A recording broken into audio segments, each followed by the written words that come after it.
پاکستان بہت سے افراد ہمارے پڑوسی ملک سے آئے، ایک خوف کی فضا ہوتی تھی، بھوک کی فضا ہوتی تھی، یعنی وہ بھوک اور خوف کا لباس ان کے اوپر تھا، لیکن اللہ تعالیٰ نے وہ بات سنی، ان کی دعاؤں کو قبول کیا، اور پاکستان کا مطلب کیا؟ لا الہ الا اللہ، اور پاکستان کا مقصد کیا؟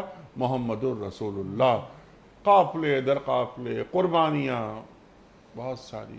مدینہ سے ہم اسے جوڑ رہے ہیں، مکہ مکرمہ سے مدینہ ریاست بنی، ہندوستان سے پاکستان آئے ہمارے اجداد، اور انہوں نے اس ریاست کی بنیاد رکھی، بڑے خواب۔ لعلکم تشکرون کی بات میں آپ سے کروانا چاہتا ہوں، شکر گزاری۔ اللہ تعالیٰ اپنی نعمتیں گنوا کر، اپنے احسانات کو گنوا کر یہ بتا رہا ہے کہ مجھے کیا مطلوب ہے تم سے؟ مجھے مطلوب ہے کہ صرف تم شکر گزاری کرو۔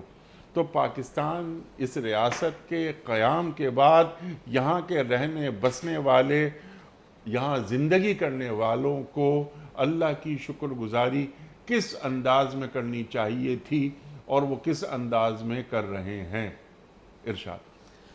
قرآن کریم میں اللہ تعالیٰ نے اس طرح کے واقعات کا ذکر کیا ہے کہ ایک شخص ہے، وہ اللہ سے یہ دعا کرتا ہے لئن آتانا من فضلہ لنکونن من الصالحین، کہ اللہ اگر آپ نے فضل فرما دیا تو میں بڑا آپ کا نیک بندہ بن جاؤں گا اور میں آپ کا بڑا فرما بردار بن جاؤں گا۔ فلما آتاہم من فضلہ بخلوا بہ وتولوا وہم معرضون، جب اللہ نے اپنا فضل فرمایا، اس کو مال عطا کیا تو اس نے بخل شروع کر دیا، اللہ کے احکام سے اعراض شروع کر دیا۔ اس طرح کی کئی مثالیں اللہ تعالیٰ نے قرآن کریم میں بیان فرمائی ہیں کہ انسان کے پاس جب ایک نعمت نہیں ہوتی تو رو رو کے مانگ رہا ہوتا ہے، اس کے لیے کوشش کر رہا ہوتا ہے، تڑپ اور طلب کا اظہار کر رہا ہوتا ہے۔